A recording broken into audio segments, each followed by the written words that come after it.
ရှင် Glory English Language Academy ကနေပြန်လည်ကြိုဆိုလိုက်ပါတယ်ဒီကနေ့မှာ asking for directions and giving directions တွေအကြောင်းကိုလေ့လာကြမယ်သွားကျင်တဲ့နေရာကိုတယောက်ယောက်ကိုလမ်းညွှန်ခိုင်းမယ်ဆိုလို့ရှိရင် English လို့ဘယ်လိုမေးကြမလဲ questions တွေကို table ထဲမှာသိစေလေ့လာကြည့်ရအောင်ပါ asking for directions ဘူရာအောင်ကိုလမ်းညွှန်ခိုင်းမယ်ဆိုလို့ရှိရင် excuse me can you tell me the way to the station please excuse me could you tell me the way to the station please Oxford Street ကိုဘယ်လိုသွားရမလဲလို့မေးမယ်ဆိုလို့ရှိရင် excuse me how can I get to Oxford Street please အနီးနားမှာအားကစားပစ္စည်းဆိုင်တစ်ဆိုင်ရှိမလားလို့မေးမယ်ဆိုလို့ရှိရင် excuse me is there a sports shop near here အင်္ဂလိပ်လိုမေးတတ်သွားပြီဆိုလို့ရှိရင်ဘယ်လိုလမ်းညွှန်ကြမလဲ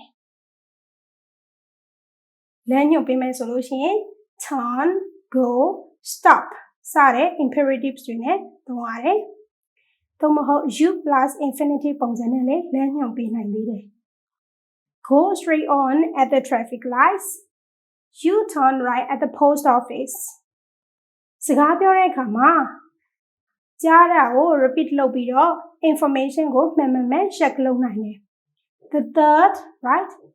So I take the next left. Correction go stress PV dollar. A man being behind. No, the first right.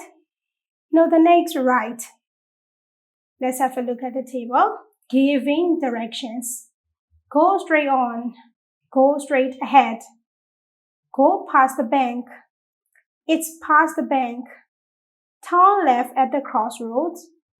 Turn right at the crossroads. Turn left into Lake Road. It's on the right. It's on the left. It's on the corner of. Let's do that exercise now. 2A. Match directions 1-8 with diagrams AH. Directions 1 to 8 go. Diagram A to H net to ABM. Now let's match. Turn right, G. Turn left, A. Go straight on, E. Go past the cinema, C. Stop at the traffic lights, D. It's on the corner, F. It's on the right, B. It's on the left, H. ဒီနေ့သင်ခန်းစာတော့ဒီလောက်ပါပဲနောက်ထပ် lesson မှာပြန်ဆုံရအောင်အားလုံးကိုကျေးဇူးတင်ပါတယ်ရှင်